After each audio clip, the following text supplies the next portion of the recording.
Halo kawan pajak, ketemu lagi di TKP, Teras Kawan Pajak, Podcast Kanwil DJP Sumatera Utara 1. Di sini kita akan ngobrol-ngobrol asik seputar perpajakan, seasik kalau kawan pajak ngobrol di teras rumah sendiri. Karena ini adalah Teras Kawan Pajak.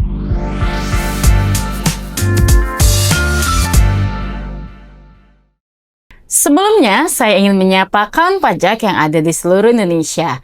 Semoga semua kawan pajak dalam keadaan sehat selalu. Pada episode kali ini, kita akan membahas salah satu layanan yang menjadi primadona selama bertahun-tahun karena merupakan layanan pajak yang paling banyak diajukan oleh wajib pajak, apalagi kalau bukan layanan pemindah bukuan atau yang sering kita singkat dengan PBK. Dengan terbitnya Peraturan Menteri Keuangan Nomor 81 Tahun 2024, pemindah bukuan mengalami beberapa perubahan dengan ketentuan-ketentuan seperti yang disebutkan dalam Pasal 109 Peraturan Menteri Keuangan Nomor 81 Tahun 2024. Berkaitan dengan hal tersebut, Direktorat Jenderal Pajak membuat inovasi dengan merilis IPBK versi 3.0. Untuk itu, kami sebagai tim penyuluh pajak Kanwil DJP Sumatera Utara 1 akan memberikan informasi terkait latar belakang lahirnya IPBK versi 3.0 dan fitur-fitur apa saja yang ada di dalamnya. Bersama saya, Desi, dan rekan saya, Kak Amel. Hai Kak Amel, gimana kabarnya? Hai Kak Desi, baik. Gimana kabarnya Kak Desi? Sehat luar biasa. Ini senyum kita juga lebar ya Kak Amel. Iya, karena kita ingin menyampaikan terkait dengan IPBK kepada kawan pajak semua pada hari ini. Iya, karena versi terbaru nih ya Kak Desi. Versi terbaru. Nih Kak Amel, kita mulai aja ya Kak Amel ya. Boleh Kak Desi. Kak Amel tolong dong diceritakan bagaimana atau latar belakang dirilisnya IPBK versi 3.0 ini Kak Amel. Baik Kak Desi. Jadi sebelumnya mau informasi dulu nih Kak Desi, kalau layanan IPBK ini kita menggunakannya bukan melalui aplikasi Cortex ya Kak, tetapi balik lagi nih ke aplikasi kita yang lama yaitu DJP Online. Mungkin timbul nih pertanyaan kawan pajak nih Kak Desi, kenapa sih udah ada Cortex kok kita balik lagi nih ke DJP Online gitu ya? Kayak nggak move on ya gitu ya Kak? Iya benar sekali. Nah untuk layanan IPBK versi 3.0 ini berkaitan juga dengan PMK yang Kak Desi tadi sebutkan, kawan PMK pajak. 81 ya. Benar. Jadi untuk di PMK 81 kan diatur tuh ya Kak, beberapa hal saja yang dapat dilakukan pemindah bukuan. Salah satunya untuk setoran pajak atas PPh Final 4 ayat 2 dengan kode jenis setoran 411128 garing 402, yaitu untuk PPh Final atas tanah dan atau bangunan gitu ya Kak ya. Nah, selain itu latar belakangnya adalah ini juga diperuntukkan bagi wajib pajak kita yang developer Kak. Yang biasanya nih para developer melakukan penyetoran pembayaran PPh Final 4 ayat 2 secara gelondongan. Artinya wajib pajak melakukan pembayaran di satu kode pembayaran untuk beberapa objek pajak dalam satu masa. Begitu Kak Desi. Ya. Oh ya, itu juga ya Kak Amel yang mengakibatkan nih banyak permohonan yang masuk di kantor pajak gitu ya Kak Amel, di KPP. Karena untuk apa? Untuk memecah satu setoran nih untuk menjadi beberapa bukti pemindah bukuan per objek pajaknya.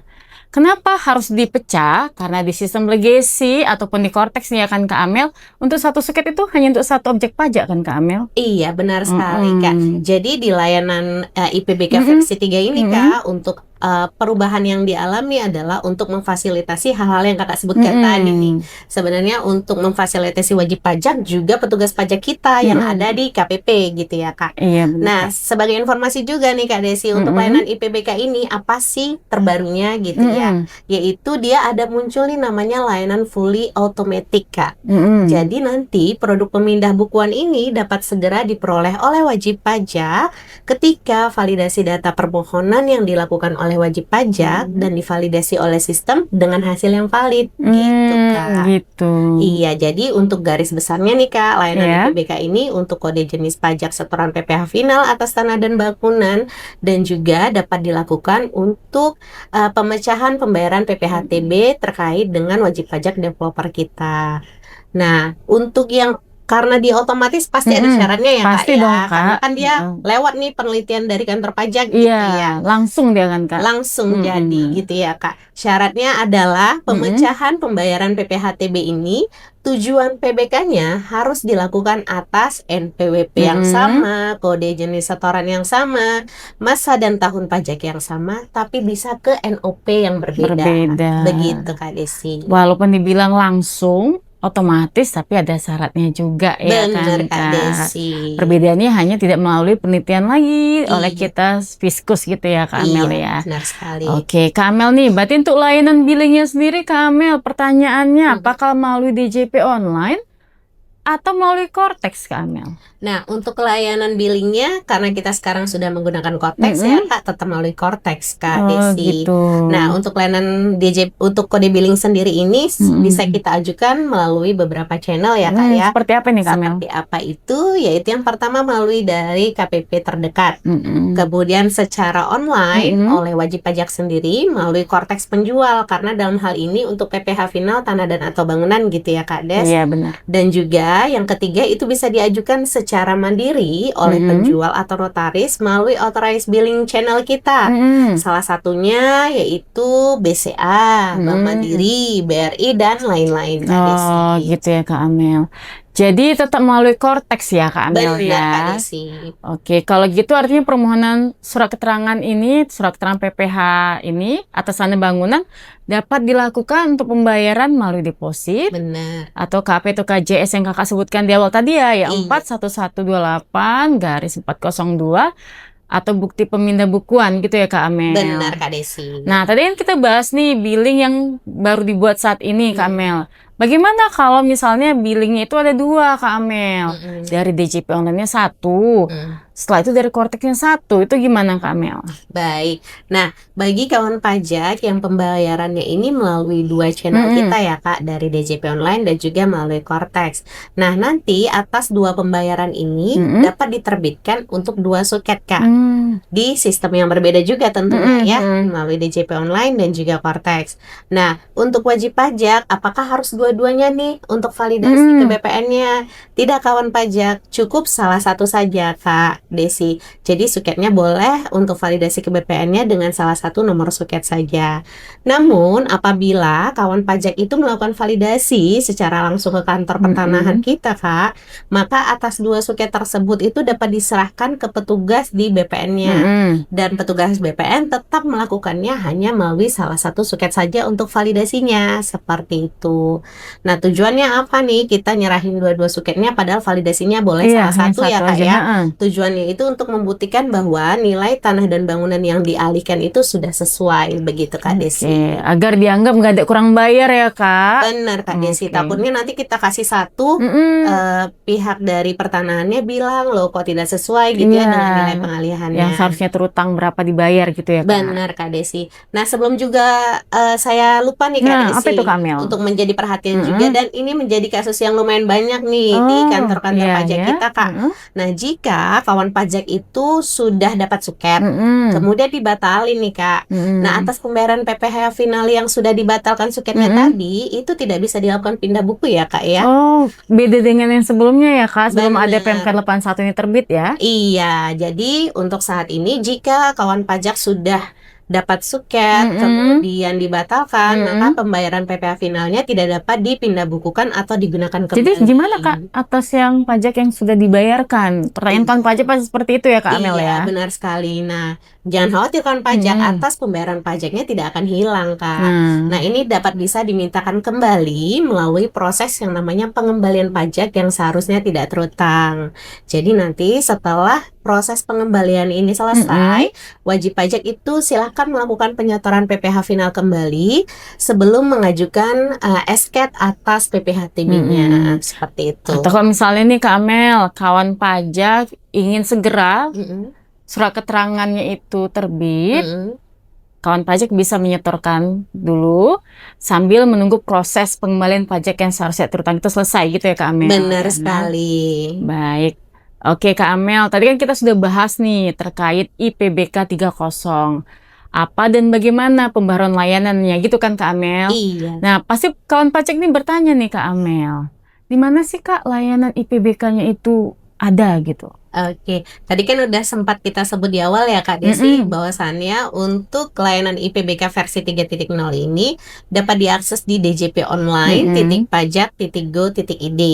Kemudian kawan pajak silakan pilih menu layanan, nanti ada logonya tuh Kak, logo IPBK-nya. Tapi misalkan nih kawan pajak di menu layanannya nggak tersedia nih layanan IPBK, bagaimana gitu ya Kak ya. Nah, jika tidak muncul layanannya, kawan pajak silakan update terlebih dahulu Kak profil di DJP online-nya untuk menambahkan layanan IPBK tadi Kak. Setelah berhasil, kawan pajak silakan kembali ke menu layanan untuk mengakses layanan IPBK-nya. Jadi jangan langsung panik nih kawan pajak kalau misalnya di akun DJP online-nya nggak ada, kita tinggal nambah fitur layanan ya Kak. Benar. Habis itu kita biasanya langsung log out tuh, kemudian kita login, pasti akan muncul di menu layanannya IPBK. Benar sekali Kak Desi. Baik nih Kak Amel, jadi bisa disimpulkan untuk kawan pajak semua, layanan IPBK versi 3.0 sudah dapat digunakan untuk pemindahan atas PPh final, pengalihan tanah dan atau bangunan melalui alamat website di djponline.pajak.go.id. Baik kode billing yang sudah terbit dengan sistem legacy ataupun dengan sistem Cortex gitu ya Kak ya. Benar sekali Kak Oke. Desi. Baik nih Kak Amel, kita kayaknya sudah di akhir dari podcast kita terkait dengan perilisan IPBK 3.0. Ada nggak Kak Amel closing statement-nya untuk podcast kali ini? Untuk closing statement terkait IPBK tadi ya Kak ya. Benar. Jadi tadi sudah sempat disebutkan juga oleh Kak Desi, untuk layanan IPBK versi 3.0 ini dapat kawan pajak akses di djponline.pajak.go.id untuk seluruh pembayaran yang dilakukan, baik dari sistem DJP online ataupun kode billing yang dibuat melalui Cortex begitu Kak ya. Dan terkhusus untuk PPh final tanah dan bangunan dengan kode jenis setoran 411128402 begitu Kak Desi. Baik, terima kasih nih Kak Amel. Iya, sama-sama. Oke, kepada kawan pajak juga terima kasih ya sudah menyaksikan podcast episode kali ini. Semoga informasi yang kami berikan dapat menambah pengetahuan dan keterampilan kawan pajak dalam memenuhi kewajiban perpajakannya. Dan kami juga ingatkan untuk kawan pajak agar segera aktivasi layanan Cortex. Karena apa nih Kak Amel? Karena di tahun depan untuk pelaporan SPT tahunan orang pribadi ataupun badan harus melalui Cortex gitu ya kan Kak Amel. Untuk 2025 ya Kak ya? Iya, untuk tahun pajak 2025. Jadi segera aktivasi ya Kak layanan Cortex-nya. Baik. Nah untuk kawan pajak juga nih yang sampai saat ini, padahal ini kita sudah mau di akhir tahun ya Kak ya? Benar. Akhir tahun 2025 yang belum lapor SPT tahunan tahun 2024, yuk segera kita lapor SPT-nya melalui DJP online. Baik kawan pajak, untuk kawan pajak agar tidak ketinggalan terkait dengan informasi perpajakan yang terupdate nih Kak Amel, agar apa? Agar bisa melaksanakan kewajiban perpajakan kawan pajak semua. Jangan lupa untuk follow akun media sosial kita di Facebook yaitu Pajak Sumut 1. Kita juga punya Instagram dan Twitter ya Kak Amel, yaitu sama-sama di Pajak Sumut 1 juga. Dan kita juga seperti podcast kali ini akan ditayangkan di akun YouTube resmi kita yaitu Kanwil DJP Sumatera Utara 1. Baik. Terima kasih kepada kawan pajak semua yang sudah menyaksikan video ini. Dan semoga kawan pajak semua dalam keadaan sehat dalam menjalankan aktivitas selanjutnya. Terima kasih kawan pajak.